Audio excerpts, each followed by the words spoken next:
സാധാരണഗതിയിൽ ഇതൊരു സംസർഗമാണെന്ന് പറഞ്ഞു. ഒരു സംസർഗം എന്നാണ് അതിനെ ഞാൻ പേരിട്ട് വിളിക്കാൻ ആഗ്രഹിക്കുന്നത്. ദീക്ഷ, സംസ്കാരം, സംസർഗം എന്നാണ്. അത് ഗുരുവും ശിഷ്യനും തമ്മിലുള്ള സംസർഗമാണ് യഥാർത്ഥത്തിൽ. അത്രയും ഉദാത്തമാണത്. ഒരു ഗുരുവിൽ നിന്നുള്ള ഊർജത്തെ ശിഷ്യനിലേക്ക് മാറ്റപ്പെടുന്നതാണ് യഥാർത്ഥത്തിൽ ദീക്ഷ. ഒന്നുകൂടെ ആവർത്തിക്കാം. ഒരു ഗുരുവിൽ നിന്നുള്ള ഊർജത്തെ, ആ ഊർജത്തെ ശിഷ്യനിലേക്ക് മാറ്റപ്പെടുന്നതാണ് യഥാർത്ഥ ദീക്ഷ. അതാണ് ദീക്ഷയുടെ വാക്കിൻ്റെ അർത്ഥം.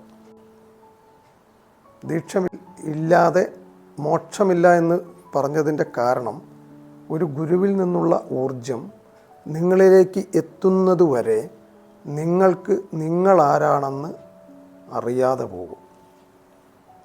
ഒരിക്കൽ നിങ്ങൾ ആ ഊർജത്തെ അറിഞ്ഞു കഴിഞ്ഞാൽ, നിങ്ങൾക്ക് ഗുരുവിനെ അറിഞ്ഞു കഴിഞ്ഞാൽ, പിന്നെ നിങ്ങൾക്ക് ഈ ജീവിതത്തിൽ മറ്റൊന്നും നേടാനില്ല.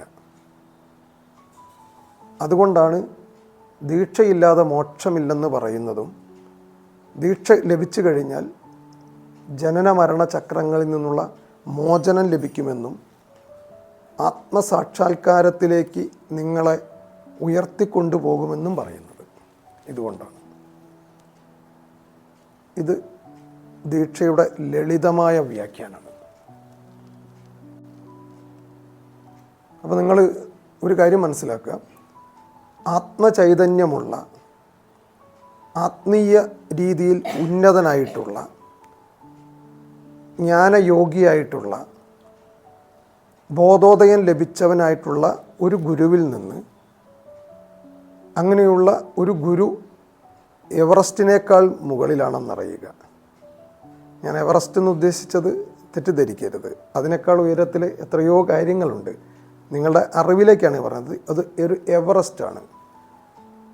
അപ്പം നിങ്ങൾ നിങ്ങളുടെ ബോധത്തെ താഴോട്ട് താത്തേണ്ടതുണ്ട്.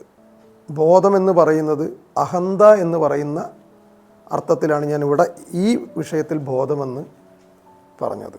നിങ്ങളും അതേ പർവ്വതത്തിൻ്റെ അതേ മുകളിലാണെന്നുള്ള ധാരണയിൽ നിങ്ങൾ എന്നോട്, ഒരു ഗുരുവിനോട് ദീക്ഷ ചോദിക്കുകയാണെങ്കിൽ, എനിക്ക് നിങ്ങളെ നിങ്ങളിലേക്ക് ഊർജപ്രവാഹത്തിന് സാധ്യതയില്ലാതെയാക്കുകയാണ്.